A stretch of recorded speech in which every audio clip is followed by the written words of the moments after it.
जी बिल्कुल, इस वक्त मैं ट्रक अड्डा शेरा कोट में मौजूद हूँ, जहाँ 2 दिन पहले इंस्पेक्टर सैफुल्लाह नियाज़ी को उसका ही मुलाज़म जो है वो कत्ल कर देता है। इसके पीछे मुहर्रकात क्या थे, कत्ल की वजह क्या बनी, अपने नाज़रीन को कहानी आज हम बताने जा रहे हैं और हम उस जगह पे मौजूद हैं। मेरा कैमरामैन जो मोहम्मद उस्मान वो दिखा सकता है कि ये सीढ़ियाँ हैं और ऊपर सैफुल्लाह नियाज़ी ने रहाइश भी रखी हुई थी।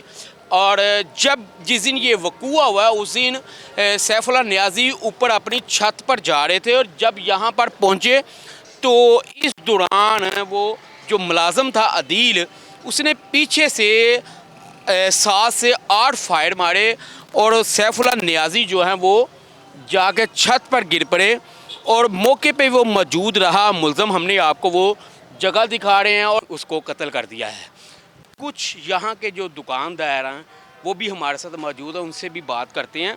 अच्छा, मुझे ये बताएं कि जब ये वक़ूआ उस दिन हुआ क्या कि इतना तैश में आके अदील ने उसको कत्ल कर दिया? अस्सलाम वालेकुम भाईजान। ये ना एक दिन पहले SHO साहब ने अदील के नंबर पे फ़ोन किया था। उस वक्त अदील का फ़ोन घर में चार्जिंग पे लगा हुआ था। अदील के वालिद साहब ने फ़ोन उठाया, SHO साहब थे ना, उन्होंने देखा नहीं कि किसको गालियाँ निकाल रहे हैं। उसके वालिद साहब को गालियाँ निकाली। वो अगले दिन यहाँ पे आया, उसने SHO साहब ने वही रवैया रखा, फिर गालियाँ निकालनी शुरू कर दी। बस उसी वो तैश में आया और SHO से जो गन थी ना, उसी गन के साथ ना उन्होंने उसको फायर कर दिया। अच्छा, अदील सिर्फ उनकी जो है ना गलत ज़ुबान की वजह से वो कत्ल हुआ है कि वो अपनी जो थी ना वर्दी, उसका नजायज़ फ़ायदा उठाते हुए ना गालियाँ निकालता था। यहाँ वो बाइक भी खड़ी नहीं होने देता था। अच्छा, यहाँ पे सारे इंस्पेक्टर सैफुल्लाह नियाज़ी जी सैफुल्लाह जो नियाज़ी थे ना, उनसे हम सभी परेशान थे। ठीक हो गया। सारे नजायज़, सिर्फ वर्दी का नजायज़ फ़ायदा उठाता था। यहाँ पे गाड़ी नहीं खड़ी होने देता था, किसी को यहाँ पे ठहरने नहीं देता था। गालियाँ तो हर किसी को निकालता था, बेतरक निकालता था। अच्छा, अदील यहाँ पे कब से मुलाजमत कर रहा था? मोटर मैकेनिक है अदील? जी जी, यहीं पे मोटर मैकेनिक है। तो सैफुल्लाह नियाज़ी साहब ने उनको अपना बेटा बनाया हुआ था, मगर ये ना वो टोटल काम उनके करता था। खाना, आना जाना, बैंक बैलेंस, जो गन चलाई है उसने अदील ने, वो भी उन्होंने उसी को सिखाई थी। अच्छा, अदील को ही सिखाई थी खुद ही, यानी को सिखाई थी। ठीक है, तो वो अल्लाह ताला ने हमें सबको इंसान बनाया है। ठीक है, वो कहते हैं ना कि अगर इंसानों में कोई वो फ़िरौन बन जाए ना तो अल्लाह पाक मूसा पैदा कर देता है। तो वही साहब हुआ है, उसकी गन के साथ उसने उसको फायर कर दिया। इससे पहले अदील ने कभी आपको गुस्से में आके दुकानदारों से बात की हो कि यार मैं इतने अरसे से इसके साथ मुलाजमत कर रहा हूँ लेकिन ये आए रोज़ गालियाँ करते तो मैंने इसका कुछ सोचना भी, उससे पहले कभी इस तरह की बात हुई है? नहीं भाई, को प्लानिंग हुई हो? नहीं, अल्हम्दुलिल्लाह अदील लड़का बड़ा अच्छा था। ठीक है, उसके साथ ज़्यादती करता था वो, हालांकि उसको वो पैसे भी नहीं देता था, ना वो लेता था ना वो पैसे उसको देता था। ठीक है, अदील लड़का अच्छा था।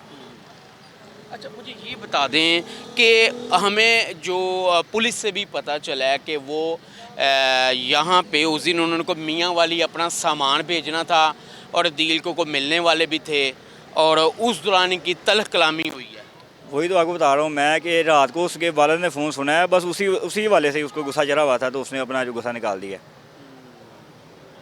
बिल्कुल जी, ये जो उनका रवैया था इंस्पेक्टर साहब का वो काबिल मज़म्मत था, क्योंकि वो आए रोज़ जो है वो गालियाँ वगैरह निकालते थे और जिसकी वजह से वो तैश में आ गए। इसमें एक और जो बात हमें मालूम हुई कि उनके कोई दोस्त भी आए हुए थे मिलने वाले अदील के, और अदील को उन्होंने काम कहा था और फ़ोन किया, लेकिन वो यहाँ पर ताख़ीर से पहुँचा, ये भी उनको गुस्सा था। दूसरा, जब उनके दोस्तों के सामने इंस्पेक्टर ने उनकी बेइज्जती की, उनको ये भी बड़ा रांज था कि मेरे दोस्त हैं और उनके सामने इन्होंने मुझे माँ बहन की गालियाँ निकाली हैं। वो तैश में आ गए और उस दिन वो वाक कर रहा था छत के ऊपर ही। ये मैं अपने नाज़रीन को बताऊं कि उस दिन वो छत के ऊपर ही, ये जो मेरा कैमरा मैन उस्मान दिखा रहा है कि छत के ऊपर ही उस दिन ये वाक कर रहा था और अदील यहाँ से सीढ़ियाँ के करीब खड़ा था और वो अब ऊपर यहाँ से जा रहा था, तो उस दौरान पीछे से उसको फायर मार के उसको कत्ल किया गया और उसके बाद वो वहीं पे ही खड़ा रहा और डॉल्फिन फोर्स और जो मुकामी जो पुलिस थी वो मौका पर आई और उन्होंने उस मुल्ज़म को गिरफ़्तार भी किया और उसका जो सरकारी पिस्टल था जो इंस्पेक्टर सैफुल्लाह नियाज़ी का, वो भी उन्होंने कब्ज़े में लिया। और भी हमारे साथ कुछ लोग मौजूद, उनसे भी बात करते हैं। कोई मुझे ये बता दें आप छोटे भाई कि ये बड़ा अफसोसनाक वाक़या पेश आया था, तो क्या वजह, कलामी की वजह से कत्ल किया या और मुहर्रिक? सर हमें तो नहीं पता, हम तो इधर काम करते हैं, रिक्शा चलाते हैं। आपने क्या सुना था? ये बस फायरिंग हो रही थी, हमने यही सुना था, बस यही देखा था। उस वक्त वो सामने अड्डा है रिक्शे का, ठीक है, उधर ही बैठते हैं उठते हैं, बस वो भी फायरिंग हुई है तो हमें पता चला है यहाँ को वाक़या हुआ है, और हमें कोई पता वो इधर ही खड़ा रहा था उस वक्त? नहीं। ये मुझे नहीं पता, मैं तो बाद में आया था ना। और पहले इधर मैंने भी यही सुना था लोगों के मुंह से, यहाँ फायरिंग हुई है, यहाँ बंदे को मारा है या किसको मारा है, हमें ये नहीं पता।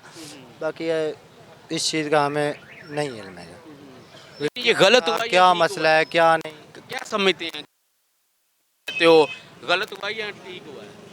सर हमें ये आइडिया नहीं है, हम नहीं कह सकते। अच्छा जी, यहाँ पे क्योंकि ये दुकान भी नीचे हैं और यहाँ पे लोगों का एक हजूम भी लगा हुआ था, और लोग अभी भी वो अदील जो मुल्ज़म है उसके हक़ में बातें कर रहे हैं कि उन्होंने तैश में आके, गुस्से में आके ये इकदाम उठाया है। अब अदील का 5 रोज़ा जिस्मानी रिमांड पुलिस ने हासिल किया है, और अदील ने एक वीडियो में बताया भी है कि मुझे जो है गालियाँ निकालता था आए रोज़, और मैं 8 साल से उसके पास मुलाज़म था, और सरकारी गाड़ी को कपड़ा मारना, सरकारी गाड़ी को वाश करवाने, ट्यूनिंग ऑयल चेंज करवाना, और उसके साथ ही रहा वो इंचार्ज चेक पोस्ट तैनात थे, और भी थानों में, मुख्तलिफ़ थानों में सैफुल्लाह नियाज़ी जो है वो इंस्पेक्टर रह चुके हैं और मियाँ वाली के रिहायशी थे। और जिस दिन ये वक़ूआ हुआ है उस दिन नियाज़ी साहब ऊपर ही वाक कर रहे थे। तो मैं समझता हूँ कि अगर गालियाँ भी निकाले ना, जो उनका रवैया ठीक नहीं था, तो वो यहाँ से काम छोड़ जाता। मारना जो है वो हल नहीं होता हर चीज़ का, तो कोशिश करनी चाहिए कि अगर कोई इस तरह का बिहेव करता है तो उस वहाँ से छोड़ दें काम आप और किसी और जगह पे चले जाएं। अब देखें तफ्तीश में क्या चीज़ें सामने आती हैं, ये तो आने वाला वक्त बताएगा। और जो रिमांड लिया गया है इन्वेस्टिगेशन पुलिस की तरफ से, अब 5 रोज़ा रिमांड में असल हक़ाइक़ भी सामने आ जाएंगे, मोबाइल डाटा भी उनका चेक किया जा रहा है कि किन को कॉलें, किन को ही क्या मुहर्रिकात हैं। लेकिन जो असल मुहर्रिकात आपको बताए हैं कि उसी दिन इसको जब बेइज्जत किया गया, इससे पहले तो कर, लेकिन उसके सामने दोस्तों के जब सामने किया गया तो वो तैश में आ गया और उसने उसी का सरकारी पिस्टल उठाकर उसको कत्ल कर दिया। अपने मेज़बान मिर्ज़ा रमज़ान बेग को इजाज़त दीजिए। अल्लाह हाफ़िज़।